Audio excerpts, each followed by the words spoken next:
Ishe on the inside. It's impressive for a rangier fighter to do. Rare jabs from Ishe Smith. See the real-time numbers from CompuBox.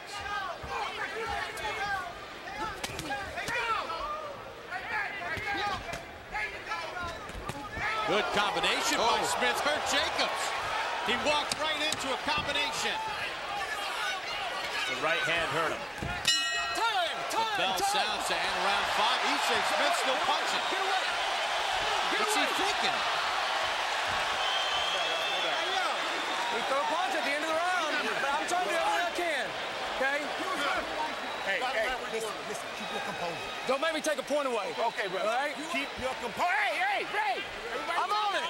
Listen, relax. All right? Keep your composure. Listen, you hear what I'm saying? Listen, when a bell rings, there'll be 3 good hard jabs. Stepping in. Go right on him. Right on him. 3 or 4 jabs. All right? You hear what I'm saying? Go right on him. Here's Ishe throwing a good right hand. That was one. That wasn't the one. This is the one. Yeah, left-right combination, Lennox. Yeah, it was disguised by Ishe jab, and a right hand came out after that. But Jacob seemed to shake it off pretty well, and that's the way you do it. You got to use your legs. Come here. You know, no Danny more games, Jacobs. guys. All right, time in, box. Danny Jacobs threw a late shot. Did not look intentionally late. Ishe responded with 3 consecutive intentionally late shots, and there was no disciplinary action taken. Well, and then the forearm to the neck while he was against the ropes. There was. He actually walked over to the corner and said something to him. Said if you do that again, he's going to take away a point.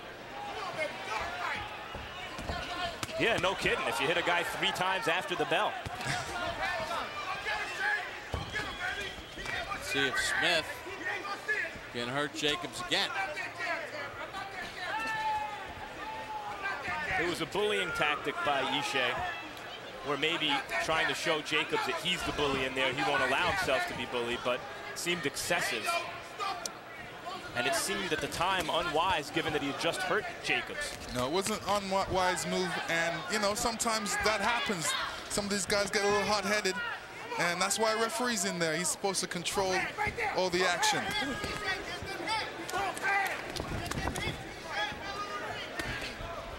I guess the last round shows, even if Jacobs can have his moments on the inside, maybe not the best place to be against a smaller fighter.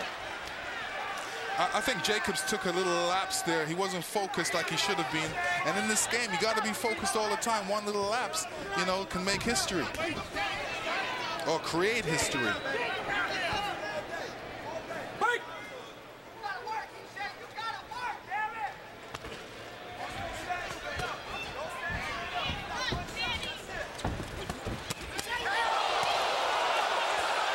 Smith lands that left again.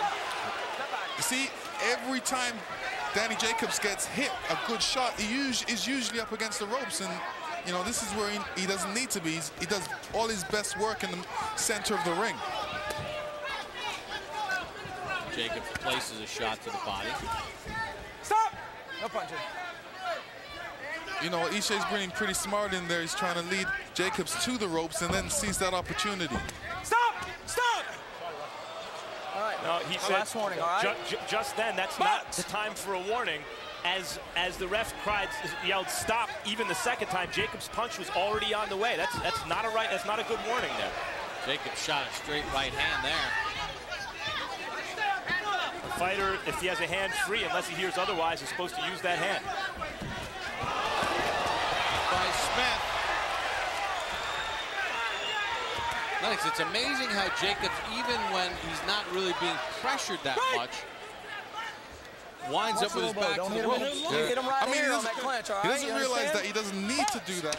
But you know, this is what experience does for him. See, he's throwing his punches and keep putting down his hands. Every time you throw your punches, you got to come back with defense. Put your hands up, and defense is very important. Yo, Danny, look at me. Stay off the ropes. Only time he'll catch you if you're going to look at you, the ropes make you pull back. Stay off the rope. You won't pull back. You giving him. Come on, baby. Hey, stop playing. Stop playing. They don't like it here. Stop playing. Round 7. I need these last 4 Ishe rounds. Smith has been on the receiving end of 544 punches through 6 rounds as we take you inside punch zone. These are the punches that have been landed on Smith, and you see that all the punches going to the head. Jacobs has worked the body. I mean, those are still good numbers to the body, but when you look at the head shots, I mean, that's pretty impressive. 103 punches of the 554 have landed to the head. Come on, all the way back. Come on, Smith. Good accuracy. All the way Just back shows that, you know, you're not using the defense like you're supposed to, or even moving your head. You need to move your head a bit more. Let's check in with Harold Lederman. Okay, Bob. 58, 56, 4 rounds to 2. Danny Jacobs. You know, Bob, I thought Ishe Smith won that 5th round with that huge shot at the very end of the round. You know, he sort of slightly staggered Danny Jacobs. But other than that, Danny's been controlling his fight because, like you said, just too You gotta quit busy. doing that. That's your last warning. I've given you 3. All right? Last warning. All right? Box. Ishe Smith doing that old style again, hitting the guy on the hip. But the referee says he doesn't like it. Don't do it, else he'll take a point. As usual, Harold has an excellent scorecard, and I can see where Jacobs is up in the fight for the reasons Harold pointed out. But Ishe Smith has succeeded in turning this into the kind of fight Jacobs didn't want, a sloppy kind of brawl and an uncomfortable fight for Jacobs. But really, isn't this, guys, what Jacobs needs? They're not going to all be pretty as you move up the ladder and get into better competition.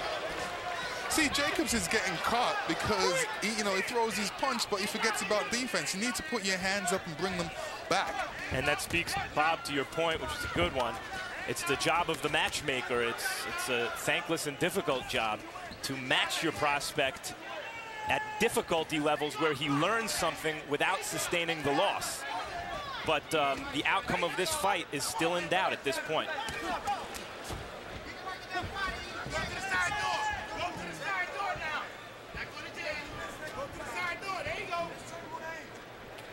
And for Ishe Smith, Max, the stakes are totally different. Here's a guy that, 21-3, he's 31.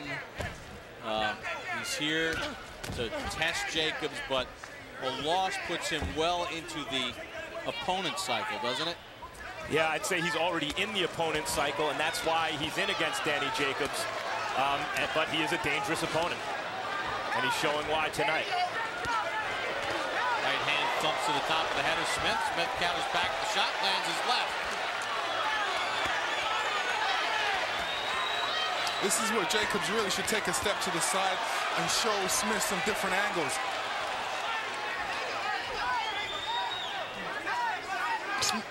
Jacobs using that opportunity just to rest a little bit.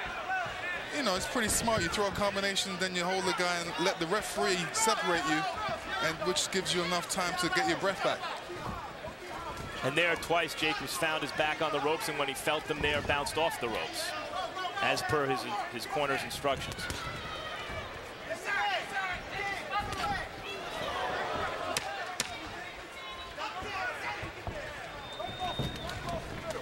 Jacobs continues to throw a lot of punches, 94 in that round to the 48 for Smith, according to CompuBox.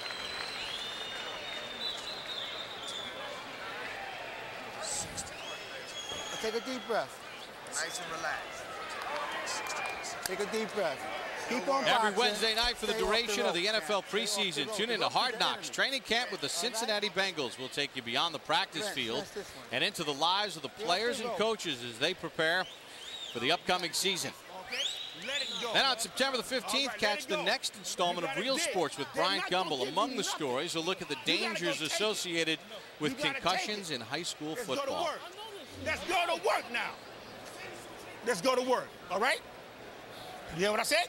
I got you. Let's go. No matter how much you know, Coach is out. Let's go, Coach. Fight on back. So far in this fight, according to CompuBox, Jacobs has thrown 638 punches to Smith's 301 through 7 rounds. It's 91 per round to 43 per round.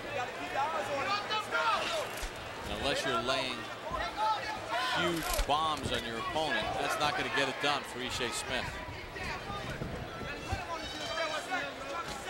Again, nice Jacobs just circled right back into a corner to start the round.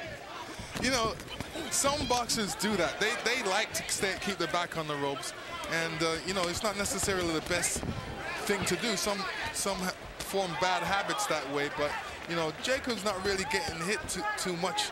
It's not really affecting him too much. I think he's just playing right now. He also is not really digging. He's throwing his left. He's using it, Jacobs. That's the hand he'd injured.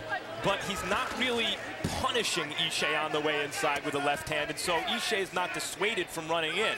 The punishing shots Jacobs are throwing is usually the right hand.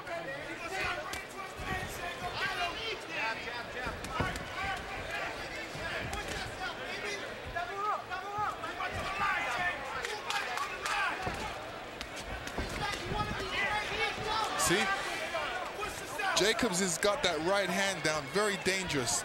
Especially he's ducking.